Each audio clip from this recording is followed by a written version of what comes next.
boys and girls? Big Scary's back with another great show. I'm going to run down first the post-fight breakdown of UFC 249, which was an amazing show, just like I said.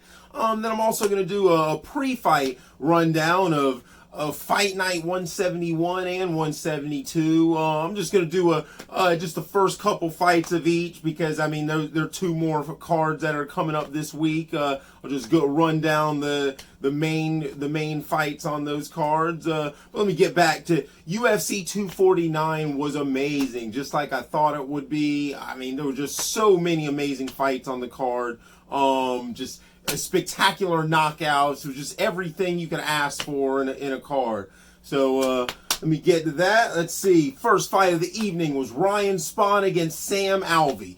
And like I thought, Ryan Spohn, I mean, he showed he was a much more well-rounded fighter and more athletic.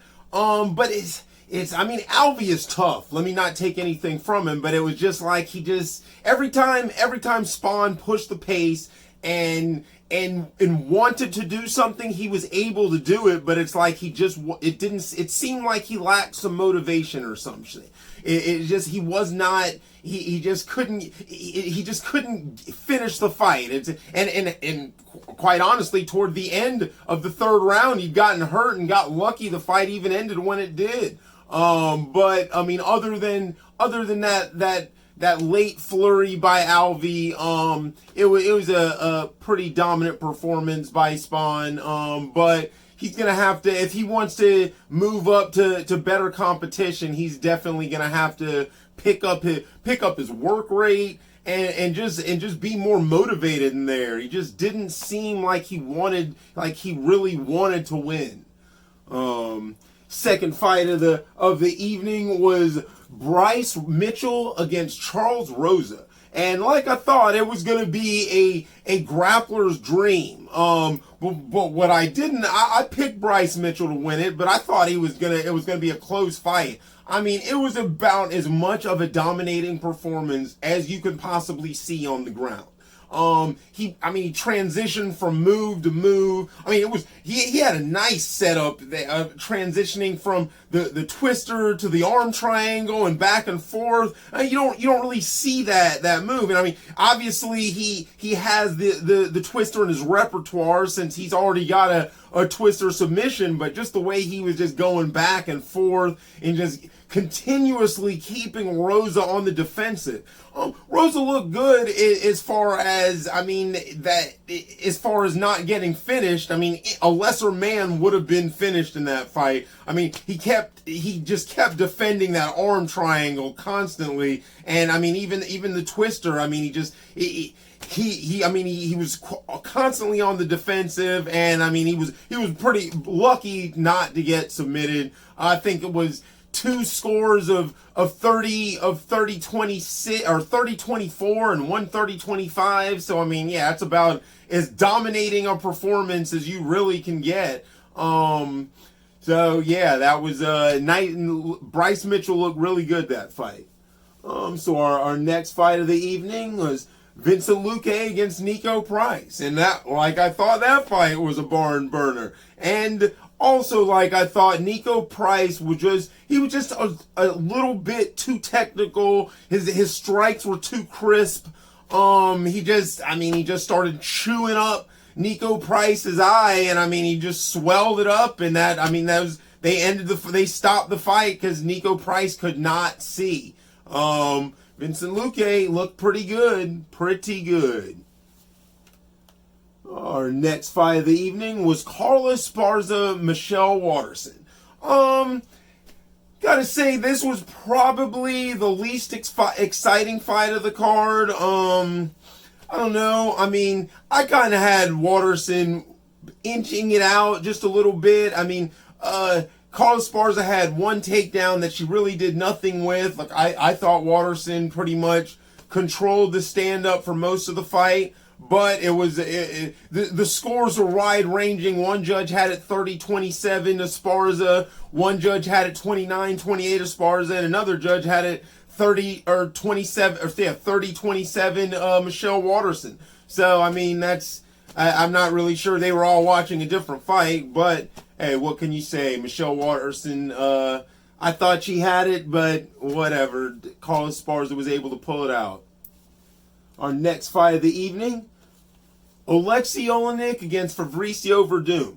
I figured that Werdum had too many ways to win this fight. The only thing I was unsure about was how he was going to look after he had off his layoff.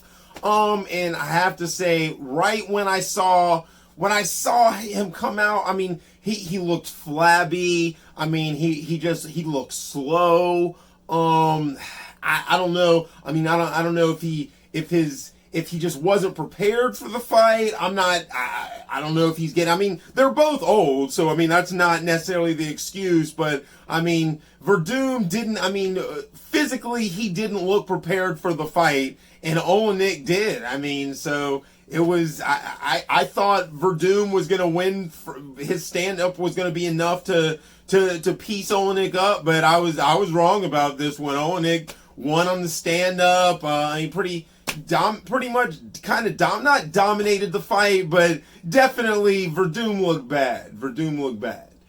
All right, so our next fight of the evening was Anthony Pettis against Donald Cerrone, and it pretty much went exactly like I thought it was. Anthony Pettis just does everything a little bit better than Donald does. I mean, Donald was able to what do you have, 2 takedowns, but I mean, he was unable to really do anything with them. Pettis was just faster. It basically played out like their first fight, only Pettis didn't finish him. I mean, but it was still a good fight, but Pettis pulled it out. So then our next fight was on the main card was Greg Hardy against Jorge de Castro. And Hardy just keeps getting a little better. Early in the fight, De Castro was landing some mean, nasty leg kicks that it was starting to get Hardy's leg all red, and it was definitely starting to look like it was injuring him, and he might have had some issues for the rest of the fight, but I think even Hardy had mentioned it in the post-fight interview that he had heard DC say, since there's no crowd, so all the fighters are able to hear the commentators. He heard DC mention that he better start checking those leg kicks, and then he checked a leg kick, and you could visibly see when he checked that leg kick that De Castro hurt his foot. So after that, he shut down the leg kicks, and that pretty much gave Hardy the opportunity to use his length, and I mean to use his strength. I mean, even though his technique wasn't as good as De Castro's, he's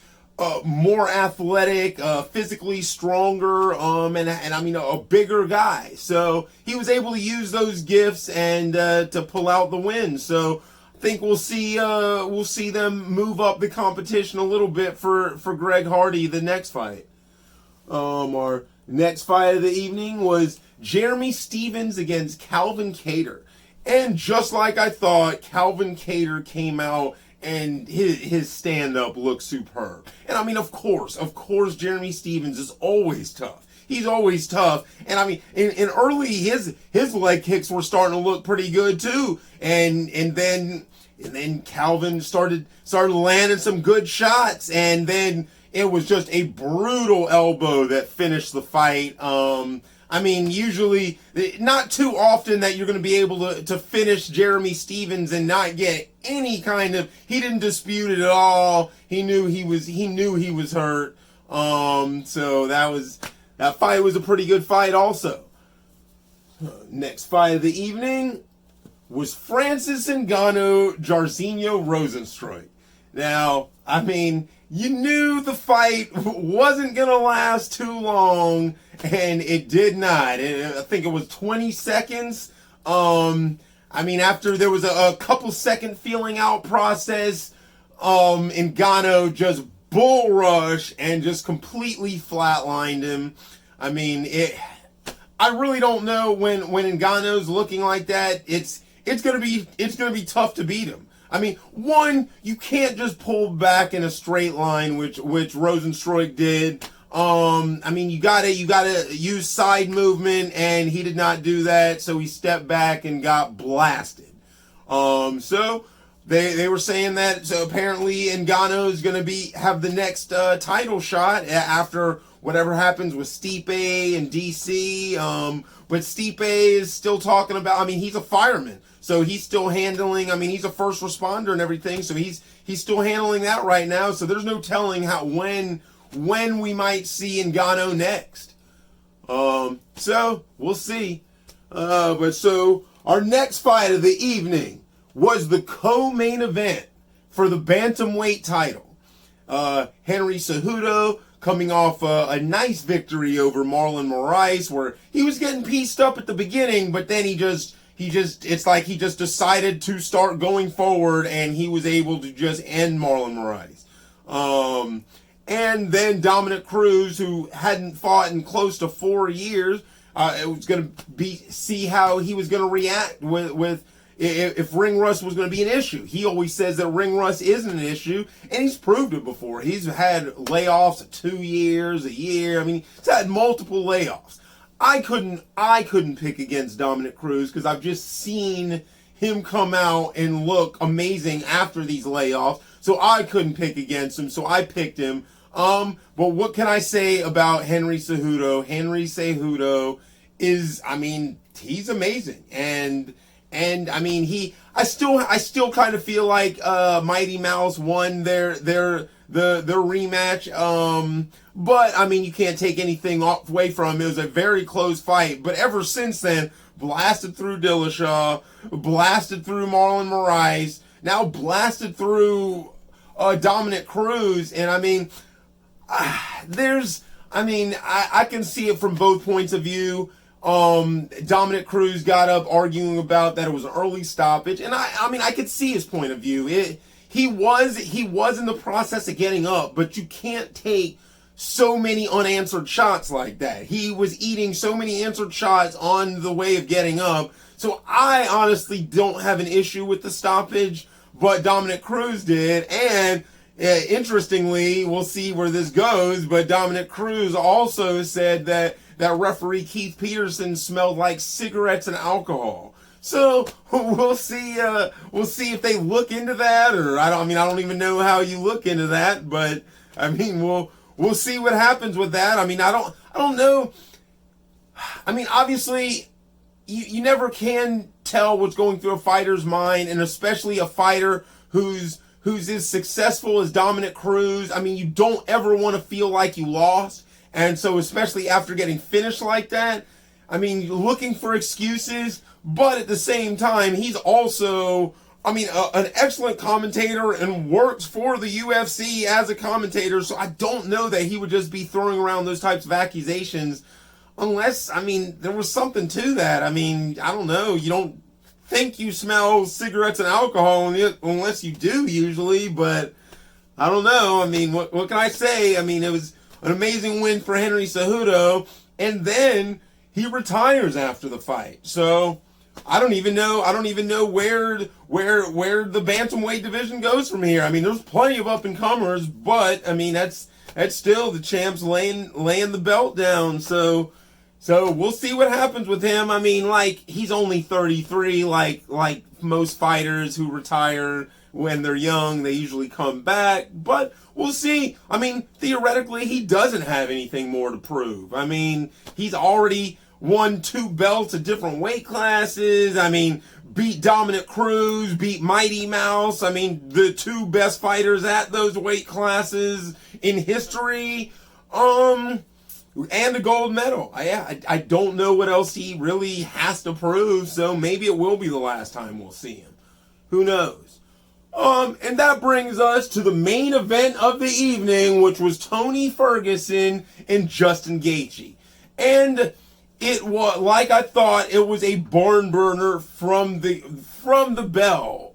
And I mean, I don't know. I have mixed feelings about it, because Justin Gaethje looked amazing. He looked amazing. Quite honestly, all of his fights in the UFC, he's looked amazing. And the 2 fights he hasn't, where he lost, he looked amazing until he didn't anymore. He just got too reckless against Poirier and Eddie Alvarez, which he was winning those fights, but then he got too reckless and ended up getting finished. But this fight, he just stayed to the game plan and just kept throwing those leg kicks and kept throwing those hooks. And I mean, just try. I mean, even after, I think it was after the third round, maybe after the second round, Trevor Whitman, his trainer, had even told him, you're trying to throw everything at 100%. Try to just scale it down a little bit, and you won't miss so many shots. And sure enough, that was what did it. He started finding him more, and Tony didn't look the way he normally does. Now, who knows? They could have been he cut weight for the last event was supposed to be about 3 weeks ago.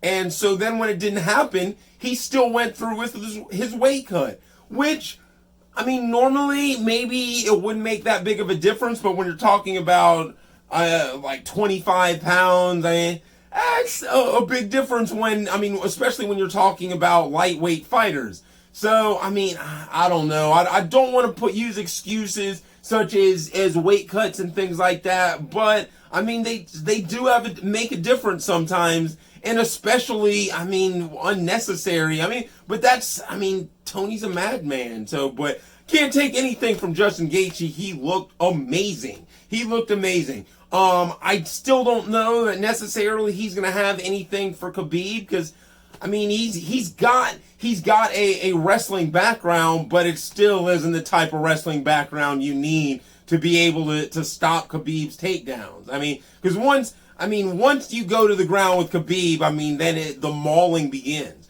So, I mean, if he's able to keep the fight standing, I mean, he could do some damage. But it'll definitely be interesting to see. But who knows how long that'll be. So until then, I guess we'll just see what happens. I did see that Conor was having a Twitter tirade today, calling out Justin Gaethje and all the rest of the lightweight. So we'll see. I mean, that would be an exciting fight, Gaethje against McGregor. I mean, does he deserve the fight? I mean, yeah, sure. Why? I mean, McGregor, does he deserve it? Sure, why not? I mean, he's a draw. Yeah, sure. Let's see it. Let's see it. All right. So that was the breakdown of UFC 249. It was an amazing card. Just like I thought it would be. But let's get to Fight Night 171, which will be Wednesday, May 13th. Let's see. So the fight before, I'll just do the last three fights of the evening. The fight before the co-main is a fight of young guys. Alexander Hernandez against Drew Dober. Now, Drew Dober, he's not necessarily as young. I mean, he's got a decent amount of fights in the UFC, but he's still, he's got a decent amount of fights under his belt. He's got a little more experience than Alexander Hernandez. But what can I say? Hernandez, he's had more promotion behind him. I mean, he was the one that they were pushing for a while there until he stepped up in class a little bit and fought Donald Cerrone, and Donald Cerrone was able to finish him. So we'll see if he gets back on that winning streak with this fight. It should be a pretty good fight because Dober, he's no slouch. He definitely, he's been finishing a lot of people lately. So it'll be interesting to see. I think I'm going to go with Hernandez. I mean, it is a pick'em fight, but I'm going to go with Hernandez.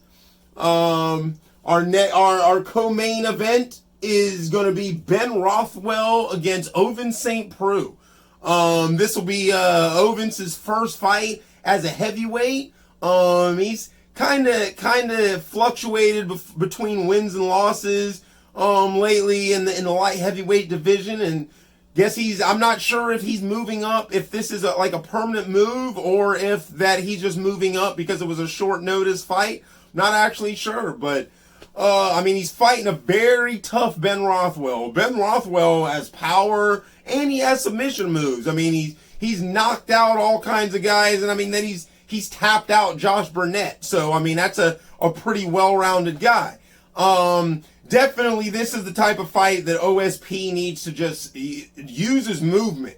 If he uses his movement, he should be able to win a decision pretty easily. But if he either gets dragged into a firefight or gets taken down, it could be bad for him. Because, I mean, Rothwell is a hulking individual. It's like he cuts weight to be at 265. So, I mean, you definitely want to stay away from him. But I feel like OSP, he's gonna have too much speed at the heavyweight division. So I'm picking OSP for the win.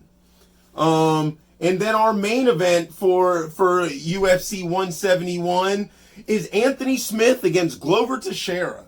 Anthony has only had one loss in his last several fights, which was the John Jones, so you can't hate on that. And Glover, I mean, he's been on like a 3-fight winning streak. So this should be a pretty good fight. I mean, you can't ever count Glover out. The only time he really ever loses is to the top of the heap. And I mean, right now, Anthony's been one of the top light heavyweights for a good little while now. So it should be an interesting fight. It should be a very interesting fight. They both have similar styles. Glover might be a little bit more of a brawler, but at the same time, Anthony can be a brawler too, and they're both good on the ground. But I think I'm gonna have to go with Anthony Smith for the win. It's just I think he's just a little younger right now, and he's just a little hungrier. But you can't ever count out Glover Teixeira. I mean, you never know. He's definitely a veteran in the game, and he can pull some nice wins out. But I think I'm going to go with Anthony Smith for the win. Our next card, will be May 16th, on Saturday. Let's see. The fight before the co-main will be Edson Barbosa versus Dan Ige. Now, Edson I think he's only got one win out of his last 5 fights.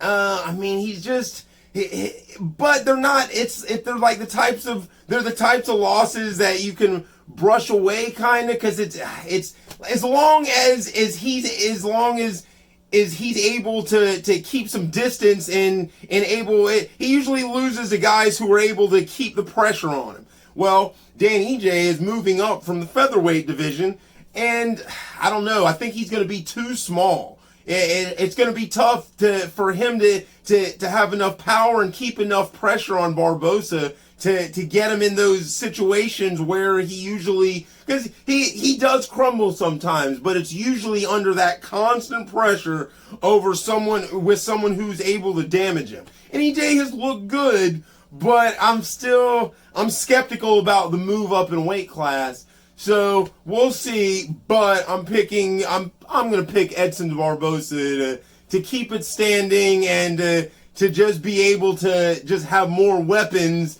kickboxing, and just kind of light them up. So our co-main event of the evening is Claudia Gadelha against Angela Hill. This should definitely be a nice, interesting contrast of styles. Gadelha is more the grappler, and Angela Hill is the Muay Thai fighter. Gadelha was I mean, next to Joanna, she was the number 2 in the division for a while, but she's kind of had some bumps in the road lately, and hasn't been looking as good, whereas Angela has been looking amazing lately. Her stand-up's been really nice, but this is a move up in competition for her, so I don't know. Personally, I'm going to pick the grappler in this one. I don't think that Angela's going to be able to stay off the ground. If she's able to stay standing up, she should be able to use her Muay Thai to piece Claudia up, but I don't know. I'm glowing with Claudia. I feel like she can pull it to the ground and do what she needs to do to pull out the victory. The main event of the evening will be Alistair Overeem against Walt Harris. This should be a pretty interesting fight. It's two guys who like to knock guys out. Only difference is Alistair Overeem also likes to get knocked out. Don't know if he likes to do it, but he seems to do it a lot. And so I don't know if I mean, he's definitely he's the more experienced fighter. But like his last fight against Rosenstruik, I mean, he was winning all the whole entire fight and then gets blasted in the last 4 seconds of the fight and gets his whole lip split open and he loses. I don't know. I feel like Walt Harris, this will be his first fight back since the tragic event that happened with the stepdaughter. I kind of just feel like he's going to be motivated. And, I mean, all his victories are knockouts. So it kind of goes 1 and 1 equals 2, kind of thinking that he's going to be able to knock Alistair out. But you never know. I mean, sometimes Alistair's able to take us back to when he was the Reem and was just blasting guys out. But we'll see. I mean, he's definitely more technical, and actually he could even win on the ground. But I feel like that Walt Harris is going to pull this out. So those are those cards, and so that's another episode. That's episode 2 of my show, and a lot more of that to come. So like Martin Luther King used to say, the arc of the moral universe is long, but it bends toward justice.